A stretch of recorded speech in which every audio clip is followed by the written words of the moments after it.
It had been 64 years since the World Cup was played in the land of football. In 2014, the tournament returned to Brazil, placing the country directly at the center of global attention. But this massive commercial machine landed in a country undergoing a complex political transition.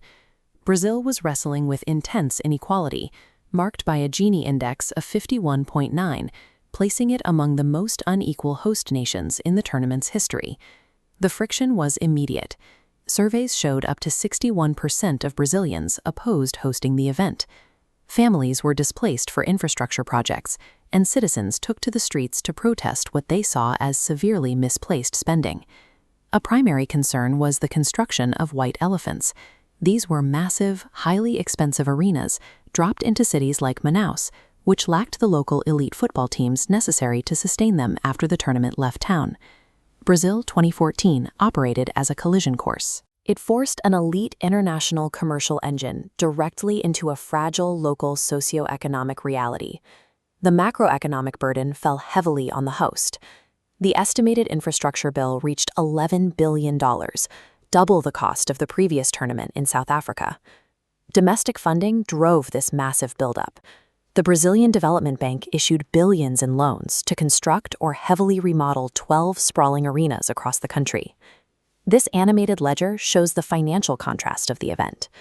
On one side, the host absorbs an $11 billion cost. On the other, FIFA's 2011 to 2014 cycle generates $5.7 billion in revenue, culminating in a $338 million net profit. Isolating FIFA's column reveals how this revenue was applied.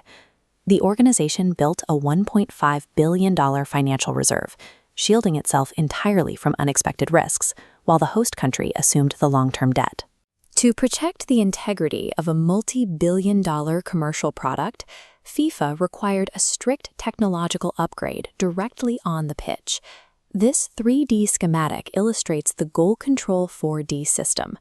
14 high-speed cameras tracked the ball across the goal line in real time, instantly transmitting a signal to the referee's watch to eliminate human error in scoring decisions. Other upgrades modernized the visual product. Referees used vanishing foam spray to enforce exact distances on free kicks, and stadiums were equipped with 4G and Wi-Fi networks to maximize spectator engagement. Through these financial structures and technological inputs, the sport shifted. It moved away from a qualitative, human-refereed tradition and into a heavily quantified corporate system. If we follow the money and the technology down from the stadium roof, we hit the microsystem of the pitch itself.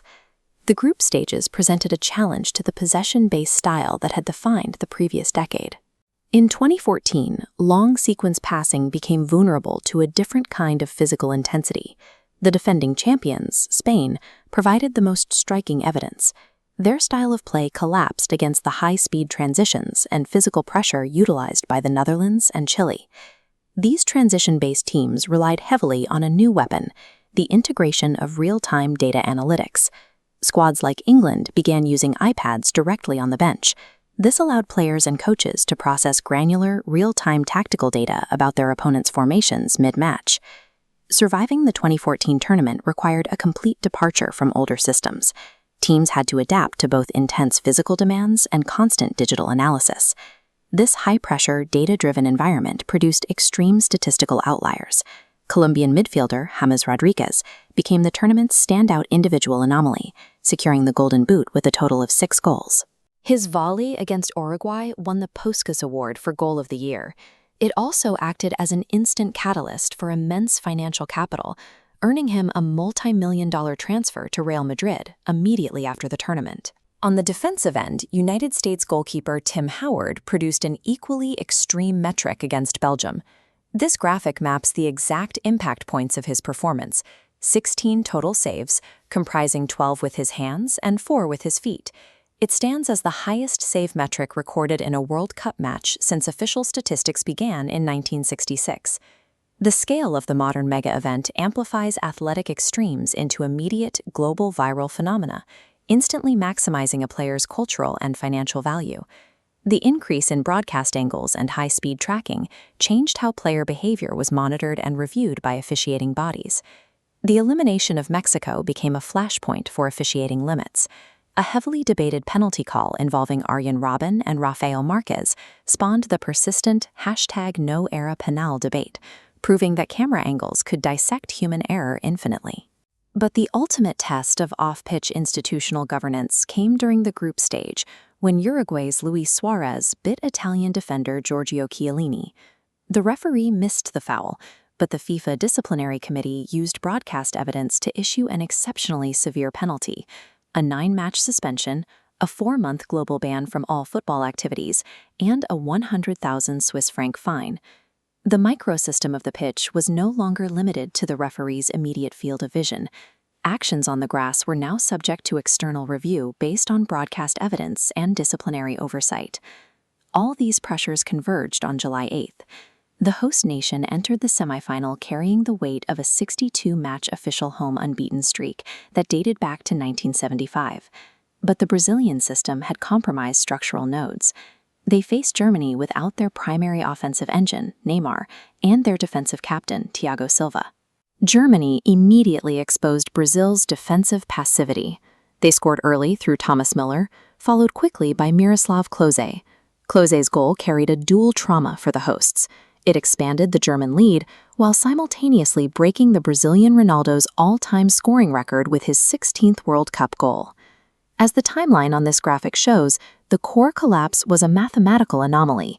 Between the 23rd and 29th minutes, a blistering 6-minute window, Brazil conceded 4 goals as their tactical formation completely evaporated. The final tally on the scoreboard confirmed the historic shock: Germany 7, Brazil 1. The contrast in the stands was stark. The match played out as a measurable psychological breakdown for the home crowd, juxtaposed against absolute elation from the traveling German fans. The Minorazzo represented a tactical and psychological implosion of a system unable to meet its own internal and external expectations. The final at the Maracanã Stadium represented a return to tactical equilibrium. Compared to the chaos of the semifinal, the match between Germany and Argentina was a rigid, defensive chess match. The decisive action arrived in the 113th minute.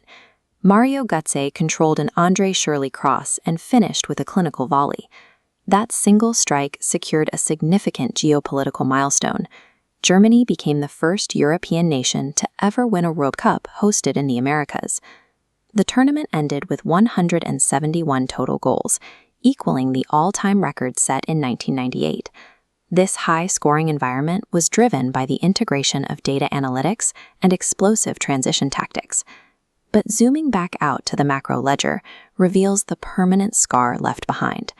The $11 billion cost remains, tied to massive stadiums that continue to struggle for basic financial sustainability.